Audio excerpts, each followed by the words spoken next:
how are you today? This is Ro. Welcome back to the Tequila Princess channel.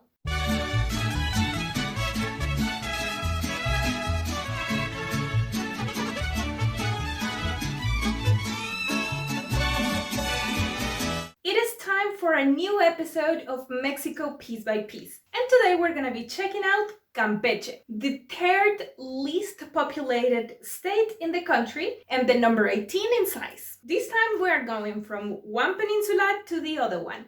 Campeche is located in the southeast peninsula of Mexico, the Yucatan's Peninsula. The word Campeche comes from two Mayan words, can Pech, and it means the land of serpents and ticks. I don't like ticks. I think nobody does, but... And the weather is amazing. It is warm and hot the whole year long and very humid, with temperatures going from the 18 Celsius degrees during winter to above 30, way above 30 during the summer. You might want to be careful with that kind of sun, because you see, when I was a flight attendant, one time I went to downtown Campeche and I decided to go back a little bit to enjoy the view of the ocean. I spent almost 3 hours in the sun and I almost fainted because I was so dehydrated. So be careful. And you can avoid that by buying a pretty traditional, beautifully handmade hippie hat. Those are hats made with straw, very particular from the area of Becal. They are very popular and you can buy them all over Campeche. We're going to be talking about festivities first, because you cannot speak about Campeche without speaking about the beautiful, most gorgeous and fun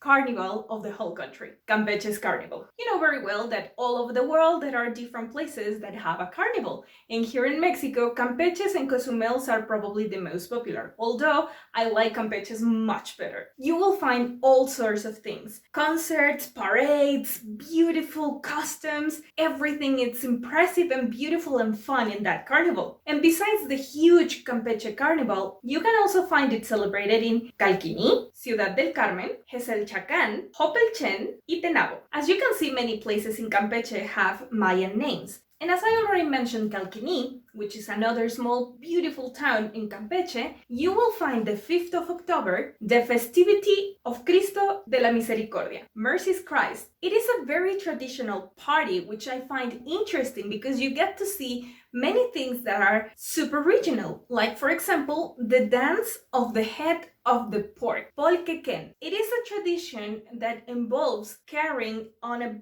decorated basket the head of an actual pork.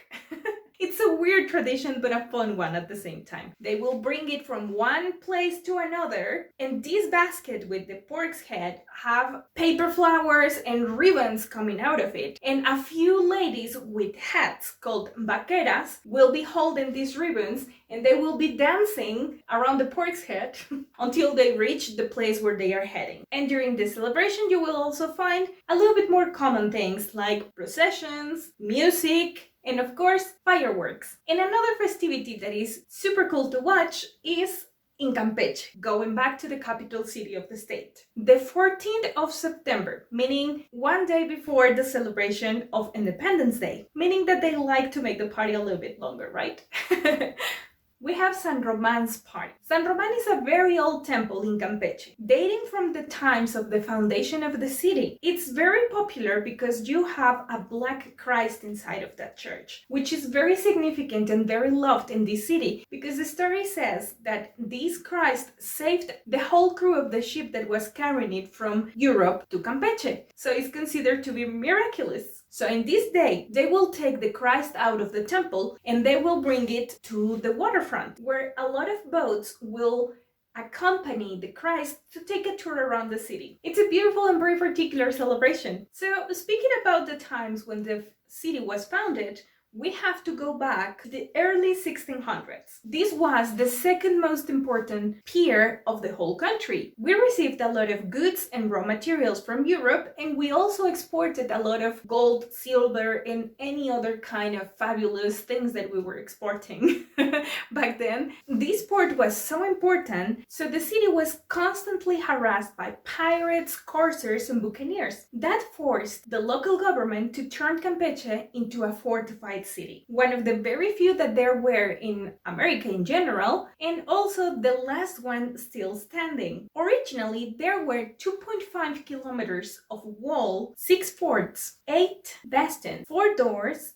and 2 more forts outside of the walls. Currently, we do not have all of that, but we still keep 500 meters of that original 2.5 kilometers wall, all of the 8 bastions, 2 of the forts, and 2 of the doors. If you visit the city of Campeche, it's definitely worthwhile visiting at least a few of the bastions or one of the forts. Many of them have been repurposed as museums, but you can still see the whole structure, and you can even imagine yourself as a defender of the city, or maybe you will prefer to be one of the pirates.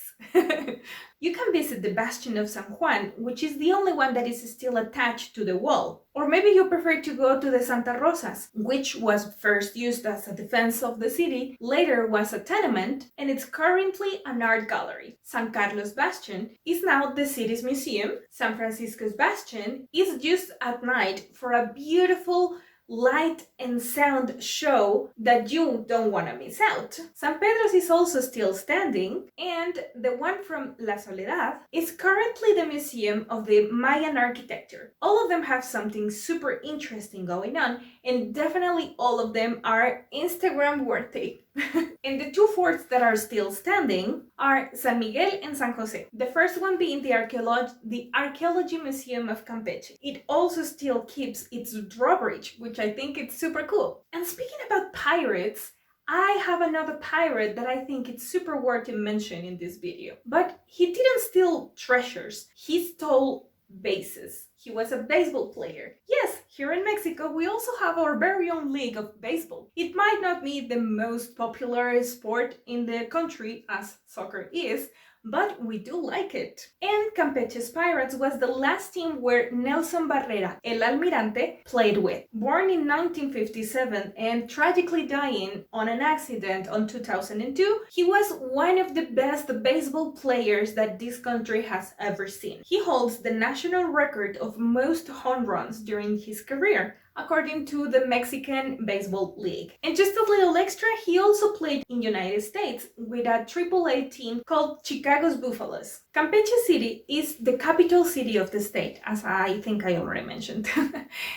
And it is super pretty. It was one of my favorite layovers when I was flying. And one of the things that always attracted me the most was a walk on the waterfront promenade. You will find a lot of statues and popular spots for pictures, and one of the places that you need to stop by is one of the many canyons that you will see in this promenade. As I said before, as a fortified city, well, it kind of has a lot of military history in it. And also there is the Bride of the Sea or the Mayan Angel. Both of them sculptures with their very own story, which you need to check out if you go to the promenade. But of course, Campeche wasn't the only place where all the commerce was made in the state. We also have a beautiful Pueblo Mágico that you need to visit. Remember, Pueblos Mágicos is the government's program where small towns are handpicked to receive a little extra budget so that they can restore, preserve, and promote the local culture. There are 2 Pueblos Mágicos in Campeche.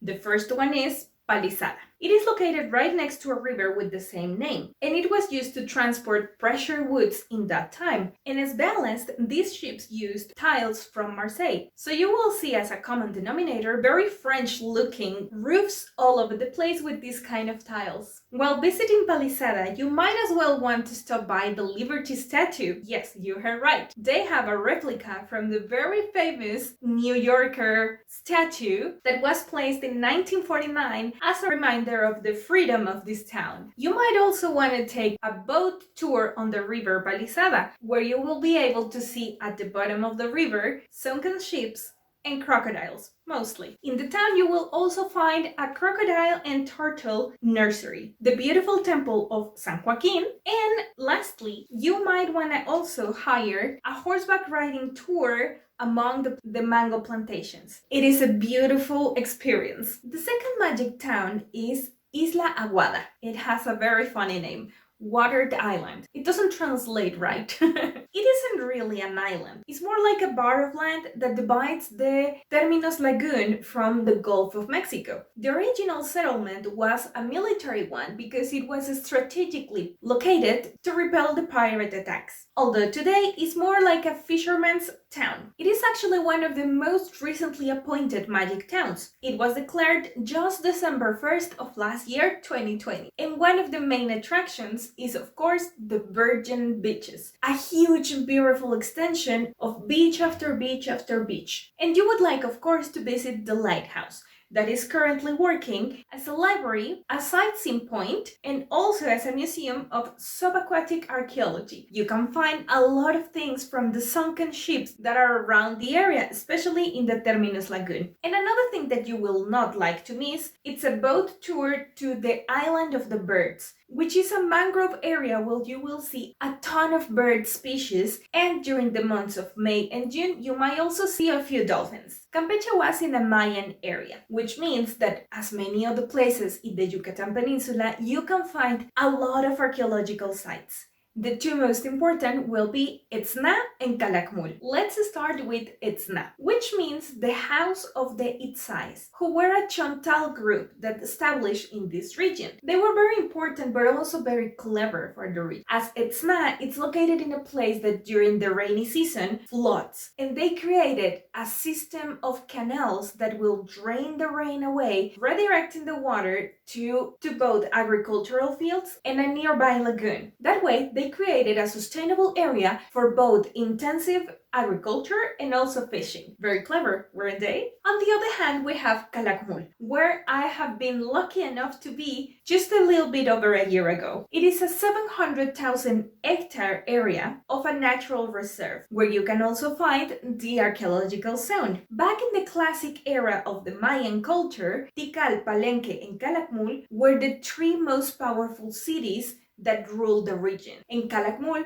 was the capital city of the Can Kingdom. It's beautiful and it's huge. It has over 6,000 edifications, although not all of them are uncovered, as most of them are covered by the jungle, and we also want to preserve the nature as much as possible. So only some of the buildings are uncovered, but they are super wild. As I have mentioned in several occasions, I'm terrified of heights. It took all the courage that I could muster for me to climb one of the pyramids, but once I was in the top, it was completely worth it to face my fears. Now let's talk about my favorite part, the food. Campeche being part of a Mayan area, of course it shares a lot of different dishes and styles of cooking with Yucatan, one of the other states on the peninsula, but it still manages to have several dishes that are typically from that state. I will start with cocktail campechano. Shrimp or fish cocktail is pretty common, but in Campeche they started the trend of mixing several ingredients in the same cocktail, and once you have more than 2 ingredients we call it campechano. And that word actually has transcended in the language. That word can be used about a person, about other foods, about the way you dress, or whatever you can think of. If it looks like it have mixed more than 2 things, you can say that is campechano. Now, what is a cocktail, you might be wondering? Now, in this case, the most popular campechano cocktail is made with shrimp, octopus, and fish. So you will take the 3 of them, put them in water and boil them. You will use the meat of the 3 ingredients, a little bit of the water where they were cooked, some ketchup,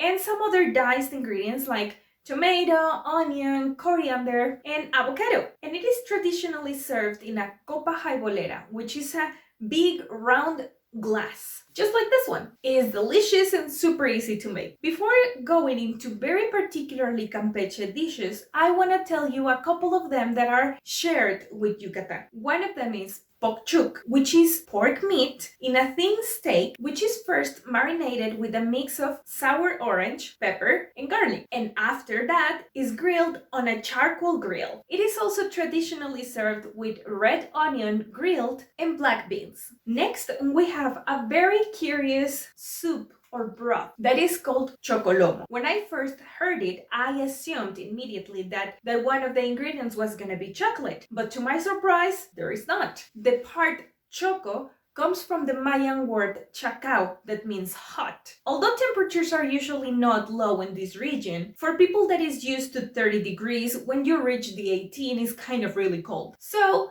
they like to enjoy something really warm and nice. They will bring in lomo de res, which is the back of a cow, along with some of the inner parts that are not as common: liver, heart, kidneys, and tongue. They will put all of that together inside of a boiling pot. They will roast garlic and onions separately and then add it to the broth, add some zucchini, and then season it with pepper, cumin, oregano, coriander, and peppermint. And once served, it will usually be accompanied by a mix of very finely chopped radish, onion, and coriander, mixed with sour orange juice. And now let's move to more regional dishes. Very traditional from Campeche, you will find pan de cazón. Cazón is a type of shark. I believe in English you know it as dogfish. And they use it in many different dishes because it is really available around this area. Pan de cazón is 3 layers of tortilla with cazón meat in between them and also some mashed beans, and then baited with tomato sauce. And of course, traditional from the region, nothing is ready until you add a little touch of habanero chili, one of the most spicy chilies I ever tried. And I do like my spicy food, but be aware,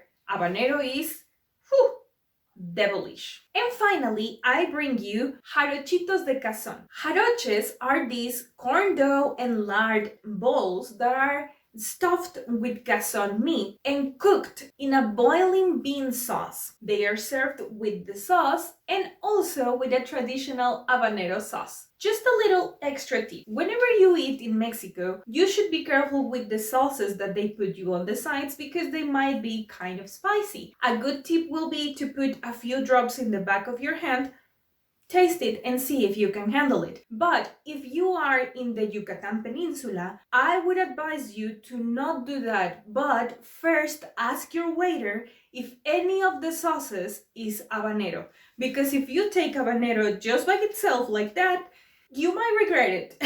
You might want to be extra careful over there. I would say that Campeche is a state in Mexico that do not receive the attention and recognition that it deserves. It has beautiful places, amazing beaches, and delicious food. I believe that's the outcome from living next to 2 other very popular states, Yucatan and Quintana Roo. Quintana Roo might not ring a bell for you, but that's where Cancun is. So if you have Cancun and Yucatan next to Campeche, it's kind of easy to oversee it. Don't forget to give a big thumbs up so that I know that you are actually enjoying this series, and subscribe if you haven't already. And don't forget to click on the bell so that you receive a notification for part 5 of Mexico Piece by Piece, which is gonna be Chiapas, one of my top 5 states. I want to say goodbye by sharing with you a very traditional and curious folkloric dance from Campeche, which is called Pichito Amoroso. So enjoy it and see you next week.